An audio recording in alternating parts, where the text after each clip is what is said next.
fewer people, and sometimes people they pay even more attention for whatever reason. So it's not necessarily about time to do it. And sometimes during the day there's a lot of people and no one pays attention. So it's not especially bad to do it at night. Okay. All right, so I'm going to show you this.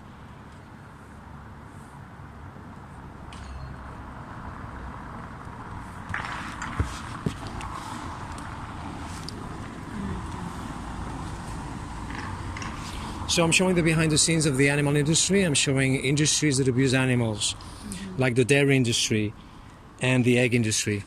And all these animals that you see came from free range, cage-free, humane certified. They also came from small farms. So it doesn't matter where they come from. They all wind up in a slaughterhouse. Okay. So how do you feel when you see this? It's horrible. Horrible? Yeah, of course. So if it's not good enough for your eyes, how come it's good enough for your stomach? Yeah. Because this is what you eat 3 times a day, right? No, not 3 times a day. Well, but you eat this quite often. You eat animals, you eat eggs, you eat dairy, yes? Yes. And so I'm showing the dairy and the egg industry as well.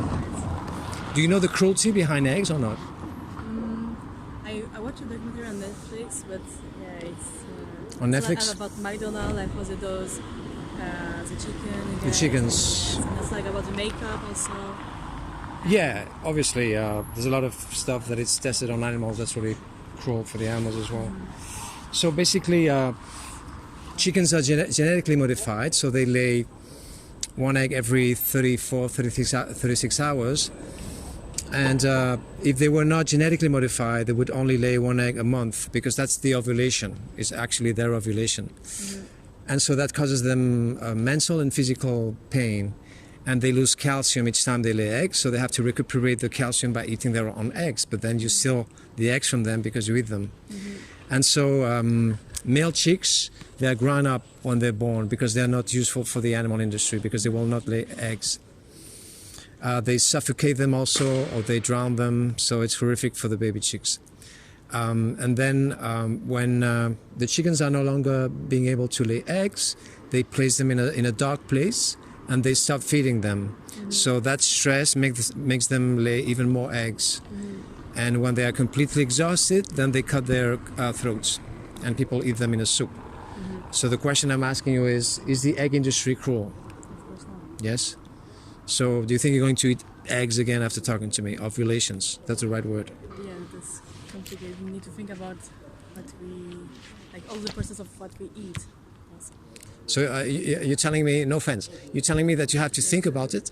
No, I think it means like when you go to the grocery, then you think twice about what you're going to. Oh, you have to think twice before you buy something, obviously, especially after knowing that it's cruel. At the beginning, yes, because then it makes like it's kind of routine that you have at the beginning, but then it has to change. And to change, you have to think about it and make it like clear on your mind. Yes. All right. And so, you know, what's the horror behind the dairy industry? They rape the bulls. They place some device in their asses, and so they have an electric discharge in their prostate glands, so they ejaculate, and that's really painful. And so they grab the semen and they put in the vagina of the cow, and then they rape the cow as well. They fist the cow in the ass. You have plenty of videos, and I'm also showing it here. So they fist the cow. They already raped the bull. And as soon as the baby of the cow is born, the calf, they separate it from her mother. And so the mother suffers enormously, just like any other mother would. And some mothers follow the truck where the calves are. And they follow the truck, and they get exhausted, and they die sometimes. And then they place machines in the teats of the cows to get the milk. And that causes them mastitis, which is an infection. And so they have to inject antibiotics. And so each time you eat cheese and dairy products, you're also eating those antibiotics, and you're also eating a little bit of pus and blood, because each time there's an infection, there's always blood and pus. And you're also eating the hormones. And so when cows are no longer being able to give milk, they cut their throats, and people eat them as burgers. And I forgot to talk about the baby of the calf. They place them in a very small place, so they cannot develop their muscles. They do it on purpose, so the meat is really tender. And they give them a diet poor in iron on purpose, so they get anemic. And so the meat has a certain texture or flavor or whatever. They do it for commercial purposes. So, and then they cut their throats and people eat them as veal. So the question I'm asking you is the dairy industry cruel? It's not cruel? It is cruel. Yes, it is. Violent, cruel, no, yeah. Yes, it is. Yes. So, yeah. So do you think you're going to eat cheese again then, now that you know this? And yogurts and milk? Why would anyone drink the milk of another animal? It doesn't make any sense, right? Would you eat cheese from a female dog? Why not? It's the same thing. It's another animal. Would you eat cheese from another woman's milk? No. So why, consuming the milk of another animal? It doesn't make any sense. So what, I'm here on the street for people to think about these things, to question things, to see if they're being rational and honest with themselves and with me. Because it's absolutely rational to eat ovulations and to eat the food of calves. Doesn't make any sense whatsoever. You have 88 million vegans in the world. I'm vegan, obviously. Then you have vegan athletes, you have vegan bodybuilders. They're obviously not dead. And then you have athletes who are not vegan because they don't care about this, but they choose to not eating animals and their secretions to increase their athletic performance. So that proves that it's not only unnecessary, but it's also healthier. So why choosing to be cruel then? Especially after talking to me, now that I told you about the dairy industry and the egg industry. Why are you I have the impression, and I hope I'm wrong, that you're going to abuse animals again. You're going to torture and you're going to murder the cows and the calves again, for at least for a certain time. Why? Why choosing to be cruel? You don't know? At this point, I cannot give it like a... Well, it's very easy. You just, if you're against animal abuse, you choose to stop abusing animals. Why it's so difficult to... Right. Why it's so difficult to compute this in your brain? Why eating secretions again? Why eating ovulations again?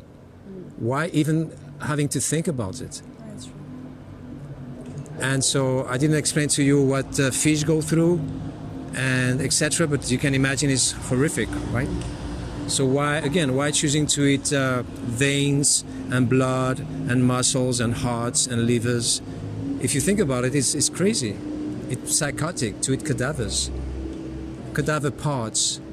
Each time you eat an animal, that animal has been dead for maybe 2-3 months. The only reason it's still red and everything is because they put chemicals. But it's flesh in decomposition or whatever the word. It's disgusting. So again, I know, I'm insisting a lot about this. Why, after talking to me, you're going to be cruel again with your victims that you don't need to victimize? Why?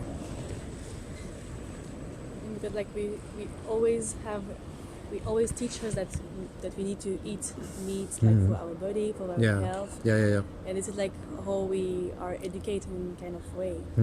But we need to change this way. Yes. Is there anything that justifies animal abuse? No. So your education and habits and traditions, they don't justify you doing it now, right? So if you think about it, it's an excuse.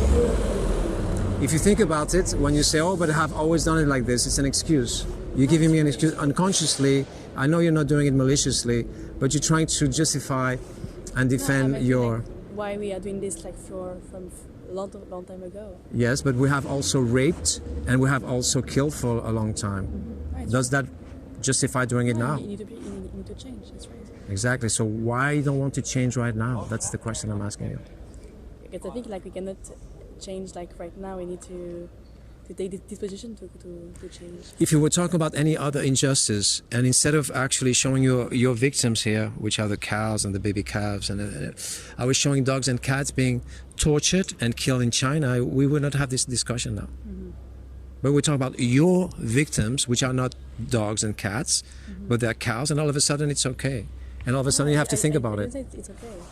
But all of a sudden it's something that you have to think about. and all of a sudden, I mean, how many animals will you torture and kill again before you decide to stop doing it? It doesn't make any sense. And again, if you were talking about dogs and cats, you would not even think about it. So why? Your victims are less important than dogs and cats. They have the same capacity to suffer than yourself, right? So again, why you have to think about it? Doesn't make any sense. The cops are usually okay. They just said, no. I don't want any trouble. So No, it's not trouble. It's not trouble. No, don't leave, please. No trouble. M'has xafat la intercomunicació, home. Sí, perquè la noia s'ha espantat ara. Sí, la gent s'espanta ràpidament. Sí, ja ho sé, però s'ha espantat i ha marxat. Digue'm. Et volies dir alguna cosa o no? Estic aquí fent activisme. Porto 14 anys fent això. El que passa que ara ja és molt tard. Estava marxant i aquesta noia ha parlat amb mi. ¿Y qué quería saber la chica? ¿De qué tipo de activismo era? Sí, exacte. I estàvem a la part més bona de la intercomunicació, us ha vist i s'ha espantat i ha marxat. Me sabe fatal, tío. Yo te quería preguntar qué es de animales. Sí. Ensenyo les indústries que abusen animals, com ara la indústria dels làctics, dels ous, de la carn i del peix. Vale, oye, me sabe fatal, tío. No sé qué decirte, tío. Doncs, no sé, no passa res, ja està fet. Me sabe mal. La próxima vez yo que sé. Pero yo digo... Sí, però si em veus un altre cop ja sabràs de què va, llavors ja no em pararàs. No, ya no te paro más, ya no te hablo más. Ja. Yo te diré a ver qué tal estás y ya está. Pues nada, hombre, que vaya muy bien. Sí, no sé, si la veus digue-li que només em volia saludar o no sé, que no passava res. Allá abajo, no se lo digo. No te... Li dius que no passava res, que simplement em volies Preguntar, el que estava fent i ja està. És que ha pensat que anaves a no sé. Sí, pero ¿qué te ha dicho ella cuando se iba? M'ha dit, no, marxo perquè ara hi ha problemes, hi ha la policia, tal i qual s'ha espantat. Pero se ha dicho travel, ¿no? Travel, ¿no? Había dicho. Travel? No. Ha dicho eso. Ah, trouble, que vol dir problemes. ¿Ah, sí? Sí. ¿Pero ves cómo había dicho travel? Sí. Doncs digue-li que això, que em volia saludar i ja està. Adéu.